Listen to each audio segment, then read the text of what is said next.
सबने सुना होगा कि शहद इम्यूनिटी को बूस्ट करता है, एनर्जी बूस्टर है, इंस्टेंट एनर्जी देता है, एंटीऑक्सीडेंट है।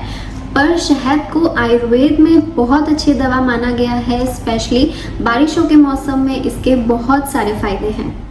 नमस्कार, मेरा नाम डॉक्टर जैस्मिन है। मैं आयुर्वेदा कंसल्टेंट हूँ और आज हम बात करेंगे शहद, हनी या मधु के बारे में और आयुर्वेद के ग्रंथों में शहद के क्या फ़ायदे बताए गए हैं, शहद को कैसे और कितनी डोज में लेना चाहिए, शहद को कौन से सीज़न में लेना चाहिए और कुछ लोग जो हैं असली हनी को नकली मान लेते हैं, तो उसके बारे में भी बात करेंगे। तो ये वीडियो एंड तक ज़रूर देखें। उससे पहले अगर आपने मेरे चैनल को सब्सक्राइब नहीं किया है तो वो ज़रूर करें और बेल आइकन भी दबा दें ताकि आपको लेटेस्ट वीडियो का नोटिफिकेशन मिलता रहे। बारिश के मौसम में बहुत सारी बीमारियां हो जाती हैं, स्किन की प्रॉब्लम्स बढ़ जाती हैं, जो आपकी डाइजेस्टिव फायर है, पाचक अग्नि है, वो भी वीक हो जाती है। और आयुर्वेद में लिखा है कि शहद दीपन होता है, यानी वो आपकी डाइजेस्टिव फायर को बढ़ाता है, आपके डाइजेस्टिव सिस्टम के लिए अच्छा होता है, जितनी भी स्किन की प्रॉब्लम्स होती हैं उसके लिए बहुत अच्छा होता है। और ये जितनी भी बीमारियाँ बारिशों के मौसम में होती हैं उन सब से बचाने में ये मदद करता है। शहद के बारे में आचार्य सुश्रुत ने, आचार्य वाग्भट ने, आचार्य चरक ने और बहुत सारे ग्रंथों में इसके आपको रेफरेंस मिल सकते हैं।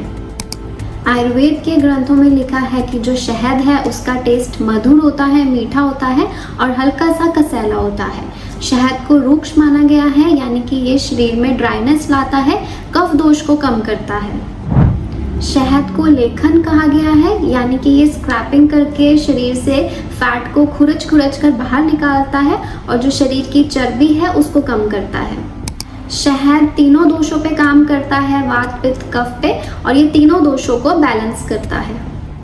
आयुर्वेद में शहद को शीत माना गया है, यानी ठंडा माना गया है, यानी कि जो रो हनी होता है वो ठंडा होता है। तो आप इसको कहीं पे जलन हो रही है आप उस पर भी अप्लाई कर सकते हैं, शरीर में जलन हो रही है तो उसके लिए भी रो हनी खा सकते हैं। शहद मेनली कफ के रोगों पे काम करता है, जैसे कि थायराइड है, मोटापा है या फिर कोई ब्लॉकेजेस है, फैटी लीवर है, पेट निकला हुआ है, ये इन चीज़ों के लिए बहुत अच्छा है। शहद को व्रण शोधन और व्रण रोपण कहा गया है, यानी शहद घाव को साफ करने वाला और उसको ठीक करने वाला है। पहले के ज़माने में जब युद्ध होते थे और गहरे घाव हो जाते थे तो उस टाइम पर शहद का यूज़ किया जाता था। शहद हीलिंग का काम करता है, चाहे वो कोई इंटरनल व्रण है या कोई एक्सटर्नल वुंड है, कहीं भी शरीर में चोट लगी है, आप अगर शहद का यूज़ करेंगे तो आपको मदद मिल सकती है। जैसे कोई फिस्ट्यूला हुआ है और उसमें घाव भरना है तो भी आप शहद का यूज़ कर सकते हैं। शहद की बहुत ही पावरफुल हीलिंग प्रॉपर्टीज़ हैं और कई रिसर्चेस में ये भी बताया गया है कि जो पोविडोन होता है, जब आप हॉस्पिटल में जाते हैं और लाल रंग का लिक्विड लगाते हैं किसी घाव पर, तो वो उससे भी 3 टाइम्स मोर पावरफुल उसकी हीलिंग प्रॉपर्टीज़ बताई गई हैं। इसके और भी फ़ायदे हैं, जैसे इसको अग्नि दीपक बताया गया है, यानी ये आपके डाइजेस्टिव फायर को बढ़ाता है। शहद को वर्णीय कहा गया है, यानी कि ये स्किन के कंप्लेक्शन को इम्प्रूव करता है, स्किन को सॉफ्ट बनाता है, तो आप स्किन पे भी इसको अप्लाई कर सकते हैं। शहद को स्वर्य बताया गया है, यानी ये आपकी आवाज़ के लिए अच्छा है, गले के लिए अच्छा है। जो लोग बहुत बोलते हैं, जैसे कि जो मोटिवेशनल स्पीकर्स होते हैं, टीचर्स होते हैं, सिंगर्स होते हैं, ये उनके लिए बहुत अच्छा होता है। गले की कोई प्रॉब्लम्स हैं, जैसे कई लोगों का गला बैठ जाता है, ये उसके लिए भी बहुत अच्छा है, या फिर कई लोगों के गले में कफ रहता है, ये उसके लिए भी बहुत अच्छा है।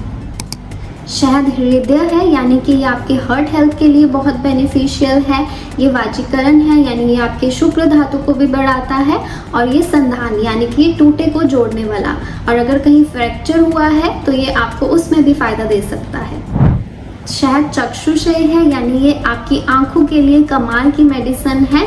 जैसे त्रिफला को शहद और घी के साथ खाने के लिए दिया जाता है आंखों के लिए, और कुछ आई रिलेटेड प्रॉब्लम्स होती हैं उसमें भी इसको आंखों में लगाने के लिए कहा जाता है।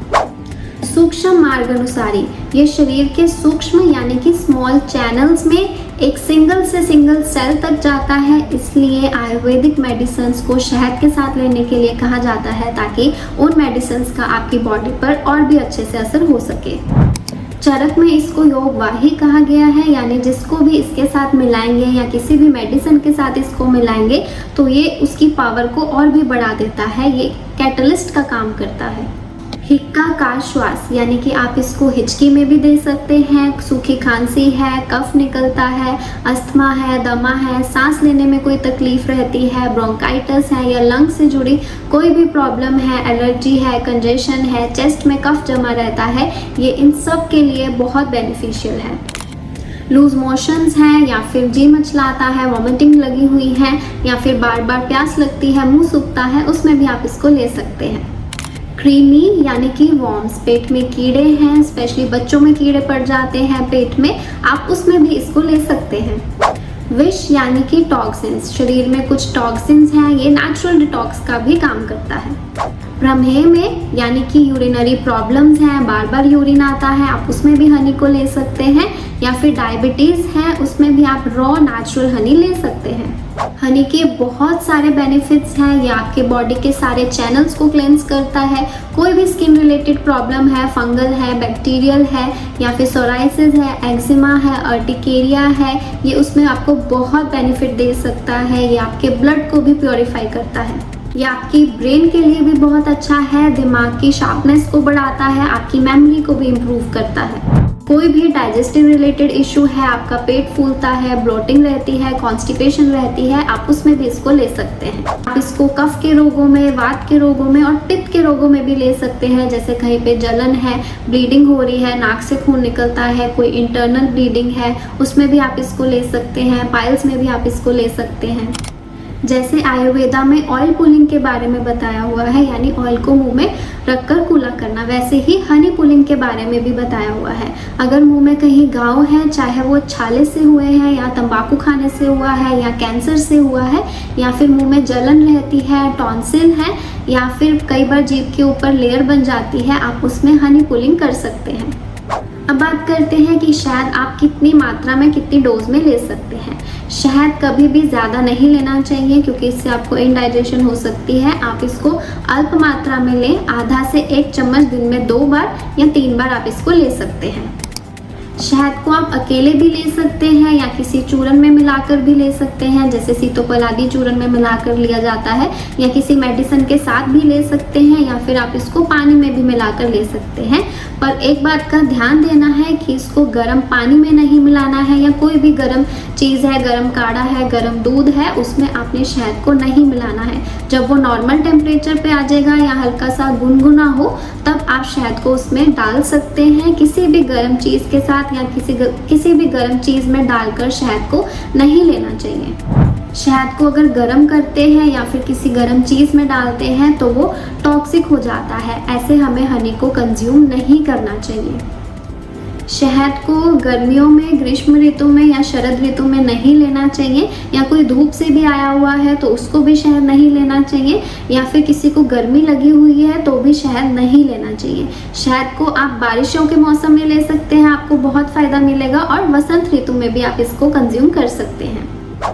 आजकल लोग बहुत बड़ी गलतफहमी में रहते हैं कि असली हनी को वो नकली समझ लेते हैं। जो जमा हुआ हनी होता है वो उसको चीनी मिला हुआ या फिर अडल्ट्रेटेड मान लेते हैं, पर हनी का क्रिस्टलाइज होना वो उसकी नेचुरल प्रॉपर्टी होती है। शहद जब छत्ते में होता है तब वो लिक्विड फॉर्म में होता है, लेकिन छत्ते से निकलने के कुछ दिन बाद या कुछ महीने बाद वो क्रिस्टलाइज होना शुरू होता है। ऐसा क्यों होता है? क्योंकि शहद में ग्लूकोज होता है और फ्रक्टोज होता है। जो ग्लूकोज होता है उसकी लो सॉल्युबिलिटी होती है, इसलिए वो क्रिस्टलाइज होना शुरू हो जाता है, और जो फ्रक्टोज है वो लिक्विड फॉर्म में ही रहता है। इसलिए जो शहद है वो क्रिस्टलाइज हो जाता है, उसका टेक्सचर थोड़ा स्पॉइल्ड हो जाता है, बट उसकी क्वालिटी वही रहती है। हर फूल में ग्लूकोज और फ्रक्टोज की मात्रा डिफरेंट होती है, और शहद का जमना इस चीज़ पे डिपेंड करता है कि हनी बी ने कहाँ से नेक्टर इकट्ठा किया है। अगर तो वो सरसों का शहद है, मस्टर्ड का हनी है, तो वो जल्दी क्रिस्टलाइज होता है। फॉरेस्ट हनी भी और यूकलिप्टस हनी भी जल्दी क्रिस्टलाइज होता है, पर जो अकेशिया है या जामुन का हनी है वो जल्दी क्रिस्टलाइज नहीं होता। हनी का जमना टेम्परेचर पे भी डिपेंड करता है, इसलिए उस पर लिखा होता है कि उसको रेफ्रिजरेट ना करें।